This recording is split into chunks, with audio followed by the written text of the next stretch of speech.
राष्ट्रभाव को इसका निशाना बनाने का प्रयास हो रहा है। इसलिए निर्विवाद रूप से कहा जाना चाहिए कि वंदे मातरम का विरोध न धार्मिक था, न आस्थाजन्य था, या विशुद्ध रूप से एक राजनीतिक विरोध था और राजनीतिक विरोध है। यह कुछ चंद राजनीतिक दलों के तुष्टीकरण की नीति, सत्ता लोलुपता, वैचारिक कायरता का दुष्परिणाम है। इसकी कीमत देश ने चुकाई है, जिसकी गूंज आज भी हम सबको सुनाई देती है। मान्यवर, यह चर्चा इसलिए आवश्यक है, यह चर्चा इसलिए आवश्यक है क्योंकि इतिहास केवल तथ्य नहीं, एक चेतावनी भी है। क्योंकि नई पीढ़ी को सच्चाई जानने का अधिकार होना चाहिए। राष्ट्रगीत केवल एक गीत नहीं है, हम भारतीयों के लिए एक संस्कार भी है। वंदे मातरम किसी मत, पंथ या संप्रदाय का गीत नहीं है, इस संपूर्ण भारत की आत्मा का स्वर है। उसमें जिस मातृभूमि की वंदना है, जिसकी कृपा से हम सब ने अस्तित्व पाया है, जो समझौता 1937-38 में देश की कीमत पर किया गया था, जिन लोगों ने किया था और जो लोग भी जाने अनजाने में आज वंदे मातरम का विरोध कर रहे हैं, इस राष्ट्रगीत का विरोध कर रहे हैं, उसका बहिष्कार कर रहे हैं, उन्हें इस देशवासियों से माफी मांगनी चाहिए।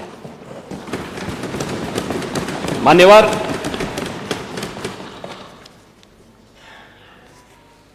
वंदे मातरम की जब हम बात करते हैं तो वास्तव में यह हम सब के लिए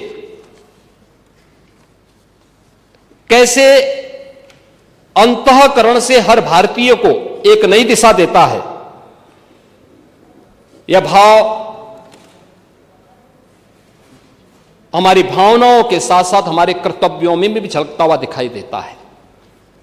हम लोग इस बात को मानते हैं कि वंदे मातरम का अर्थ केवल मातृभूमि को प्रणाम करना नहीं, बल्कि यह वचन देना है कि हम उसकी रक्षा करेंगे, उसे समृद्ध और गौरवान्वित बनवाएंगे। महोदय, जब कोई किसान अपनी भूमि को उपजाऊ बनाता है, जब सैनिक सीमाओं पे डट करके देश की सीमाओं की रक्षा करता है, जब एक आदर्श शिक्षक अपने छात्र को संस्कारित करता है, और जब भारत का युवा नवाचार से देश का नाम रोशन करता है, तब वंदे मातरम अपनी सार्थक रूप से जीवित दिखाई देता है। आज की युवा पीढ़ी इस गीत के मूल भाव को अपने जीवन का हिस्सा बनाए। इस दृष्टि से यह आवश्यक है कि सदन इस पर चर्चा करें।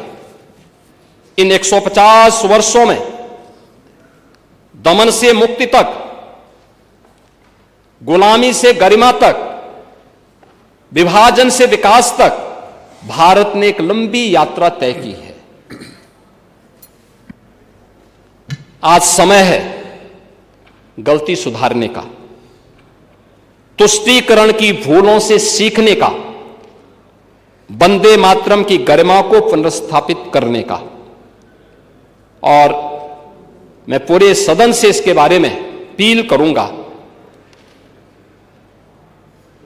और मैं तो अध्यक्ष जी आपसे भी इस बारे में अनुरोध करूंगा कि वास्तव में जिस अमर कीर्ति का यह महत्वपूर्ण गीत है बंकिम चंद्र चट्टोपाध्याय का आनंद मठ उपन्यास का। उस आनंद मठ उपन्यास को इसमें से हर सदन के सदस्य को जरूर एक बार देखना चाहिए, उसका अध्ययन करना चाहिए। कैसे आनंद मठ उपन्यास के माध्यम से उस समय की बंगाल की त्रासदी के बारे में, अत्याचार के बारे में, शोषण के बारे में और फिर राष्ट्र भाव को जगाने के एक नए मंत्र के रूप में इस गीत ने भारत के अंदर एक नई चेतना का संचार करने में सफलता प्राप्त की थी।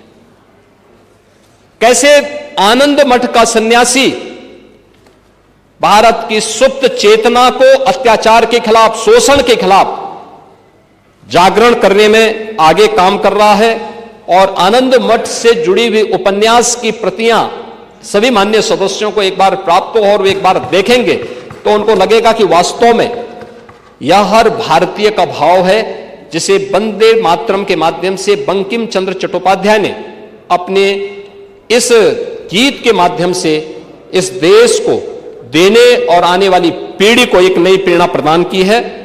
और मेरा इस पूरे सदन से अनुरोध है कि वंदे मातरम के 150 वर्ष पूर्ण होने के उपलक्ष्य में हम संकल्प लें कि वंदे मातरम केवल अतीत की स्मृति न रहे, बल्कि हम सब के लिए भविष्य का भी एक संकल्प बने, जो संकल्प एक नए भारत का है, श्रेष्ठ भारत का है, आत्मनिर्भर और विकसित भारत का है।